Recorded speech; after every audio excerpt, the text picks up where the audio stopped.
కుంభరాశి ఫలితం. ధనిష్ట నక్షత్రం 3, 4 పాదాలు, శతభిష నక్షత్రం అన్ని పాదాలు, పూర్వభద్ర నక్షత్రం 1, 2, 3 పాదాలు.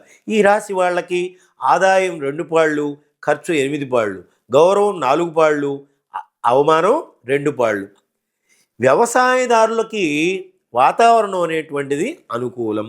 క్రమశిక్షణతో వీళ్ళు చక్కగా వ్యవసాయం చేస్తారు, అధిక దిగుబడుల్ని సంపాదిస్తారు, బాగా ఆదాయాన్ని కూడా చక్కగా పొందుతారు.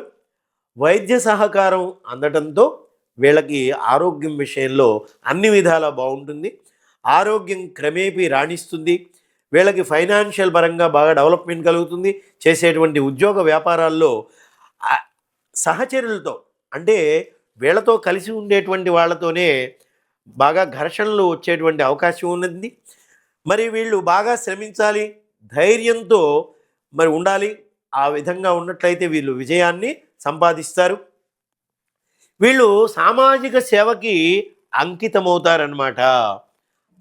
అలాగే కోళ్ల పరిశ్రమ, అలాగే మత్స్య పరిశ్రమ ఉత్పత్తిదారులు ఎవరైతే ఉంటారో వాళ్ళకి, అలాగే స్టోన్ క్రషర్స్, మైనింగ్ వ్యాపారస్తులకి ఆదాయం బాగా పెరుగుతుంది.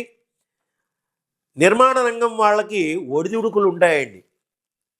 మరి వృత్తి వ్యాపారాలు సామాన్యంగా ఉంటాయి. ఫౌండరీస్, ఇనుము, ఉక్కు, మెషిన్ కట్టింగు, టూల్స్ పరిశ్రమల వాళ్ళకి చాలా బాగుంటుంది.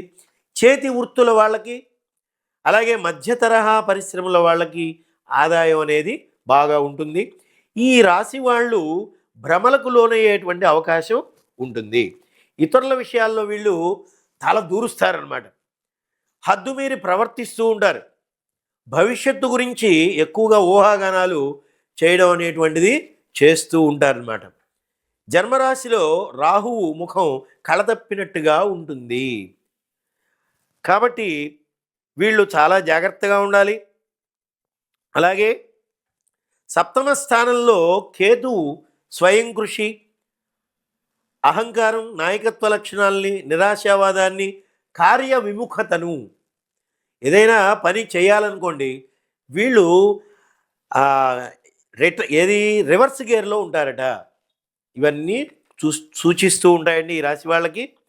అలాగే వీళ్ళు ఫారిన్ కంట్రీస్కి వెళ్ళాలనేటువంటి వీళ్ళ యొక్క కోరిక ఫలిస్తుందన్నమాట. ఈ రాశి వాళ్ళు సుబ్రహ్మణ్యేశ్వర స్వామి వారి యొక్క ఆరాధన చేయాలట. పైగా నియమనిష్టలతో ఉండాలన్నమాట. అలాగే అలా చేయటం మూలంగా వీళ్ళకి వ్యవహారాల్లో భంగపాటు తొలగిపోయి వీళ్ళకి మంచి బుద్ధి కలుగుతుంది, కార్యసిద్ధి అనేటువంటిది కలుగుతుంది. ఇక ఈ కుంభరాశి వాళ్ళకి లక్కీ నెంబర్ 8 అంటే 8 అన్నమాట. అలాగే 2, 3, 7 తేదీల సంఖ్యలకు ఏ వారాలు కలిసి వస్తే వీళ్ళకి మరింతగా మంచి జరుగుతుంది అంటే బుధవారం, శుక్రవారం, శనివారం కలిసి వచ్చాయనుకోండి వీళ్ళకి అన్ని విధాలా బాగుంటుంది.